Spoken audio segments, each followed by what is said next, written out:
Bonjour, aujourd'hui je fais une vidéo pour vous montrer quelques trucs et astuces lorsque vous faites une review d'une PR GitHub.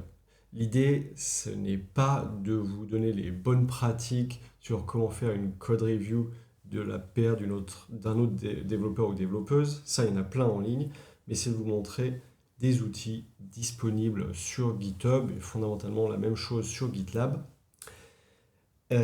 pour vous aider à faire par contre la review. Alors c'est parti. Donc ici je me suis connecté sur deux comptes.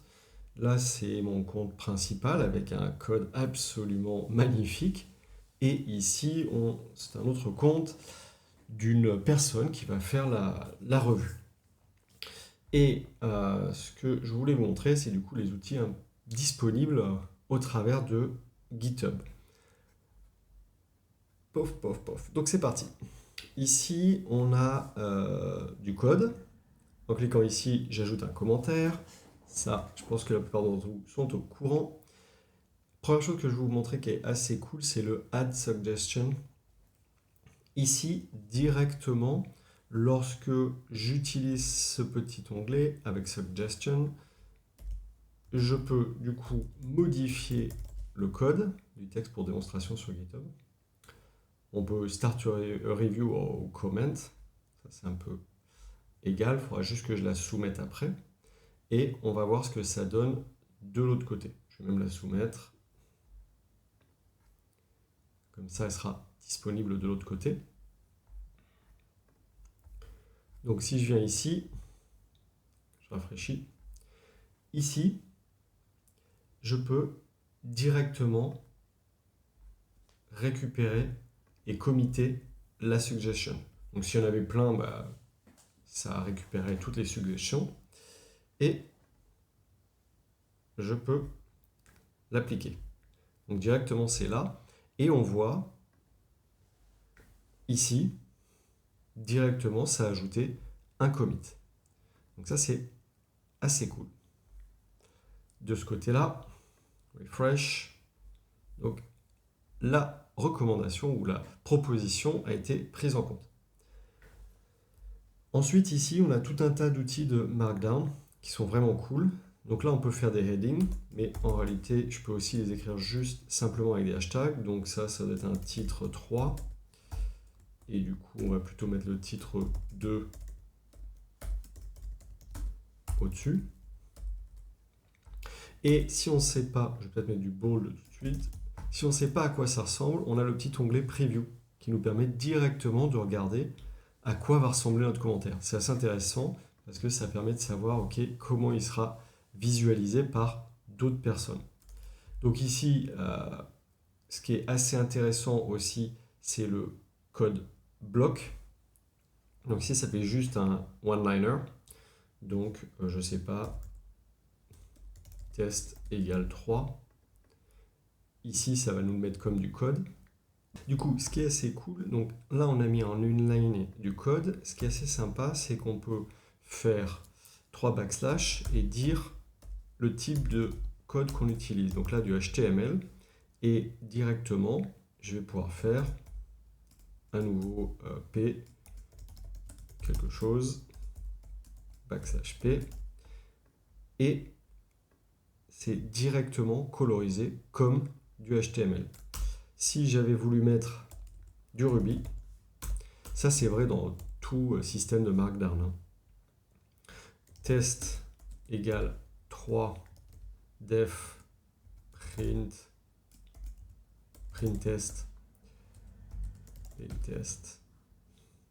end, du code absolument incroyable. Directement, on a la coloration de Ruby.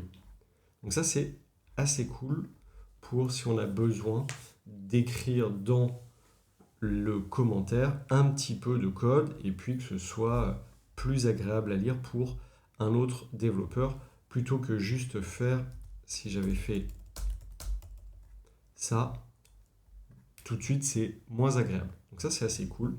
Encore une fois, n'importe quel outil de Markdown vous permet de faire normalement ce genre de choses. Hop, avec une reply. Très bien. Ensuite, ce qui est assez cool, c'est tous les @ et références. Donc @ ça me permet de dire ok, je vais mentionner à telle personne et cette personne recevra un email. Il faut que tu regardes ça. Pouf, parce que c'est absolument exceptionnel. Et du coup, la personne va être informée qu'elle a spécifiquement quelque chose à faire. Et on peut aussi faire référence du coup à une autre PR branche si on en a d'autres. Moi, j'en ai pas d'autres dans cette démo. Et on peut faire référence à des issues. Donc ici, ça fait directement référence à l'issue 1. Moi, j'avais créé une issue pour vous en parler ici. Hop, on va mettre ça là, reply.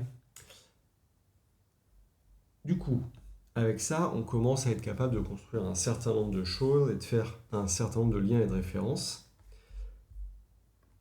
Encore une fois, tout se trouve ici. Il y a peut-être un dernier chose qui pourrait être intéressant. Ça, c'est juste de la doc. Eh bien, si vous voulez mettre un lien, soit vous pouvez cliquer sur ça, et là, ça met lien, et vous recopiez manuellement l'URL. Mais si vous avez déjà un texte, vous le surlignez juste et vous collez par-dessus, automatiquement, GitHub fait le travail et va prendre le texte que vous aviez comme étant le texte et va lui mettre un lien par-dessus. Et on voit bien que c'est la même chose, ça fonctionne. Ok.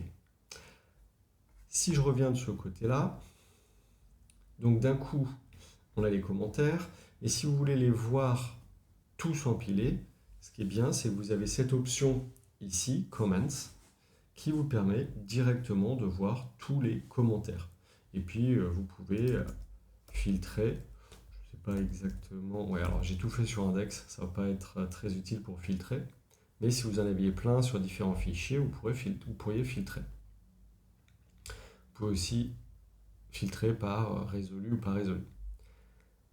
Dernière chose qui est assez intéressante, c'est du coup cette partie-là, au lieu de revenir en permanence sur l'overview, la conversation, donc moi j'ai mis une description très utile, et bien directement dans le file change, vous pouvez voir ce qui a été écrit dans la discussion.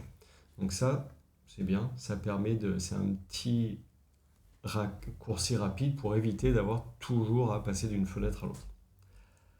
Finalement, vous avez le petit viewed ici. Donc ça, je vais peut-être plutôt le faire de ce côté-là. Donc là, on se dit on a fait des retours. C'était vraiment très très bien. Eh bien, je peux mettre viewed. Et du coup, cet onglet sera toujours clipsé.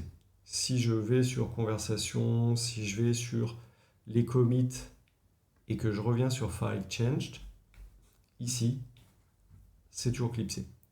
Et du coup, ça me permet d'éviter d'avoir à regarder à nouveau des éléments que j'ai déjà revus. Et potentiellement, s'il y a d'autres échanges avec le développeur, c'est-à-dire que le développeur refait des modifications, pousse son code et revient.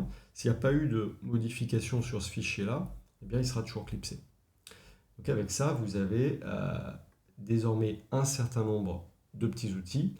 Ici, vous avez aussi d'autres outils, mais qui sont plus pour comment est-ce que vous présentez les différences. Unifier, c'est l'un au-dessus de l'autre. Split, c'est l'un à côté de l'autre. Et puis, vous avez d'autres petits éléments, mais qui sont, je vous laisserai tester pour voir ce que vous préférez. Dernier élément, peut-être, ici, vous pouvez afficher tous les commits ou aller spécifiquement sur un commit pour voir ce qui a été fait dans ce commit spécifique. Donc ça, c'est assez cool. Ça permet aussi, si les commits sont bien utilisables et que l'autre développeur ou développeuse a fait un travail en regroupant par commit les éléments les plus importants, eh bien ça permet de directement aller d'un commit à un autre, directement à partir de l'interface de revue de code. J'espère que ça vous a plu. Continuez à me suivre sur Cocoricodo. Tiens, je ne l'ai pas chargé pour une fois. Cocoricodo. Et voilà. Et à bientôt.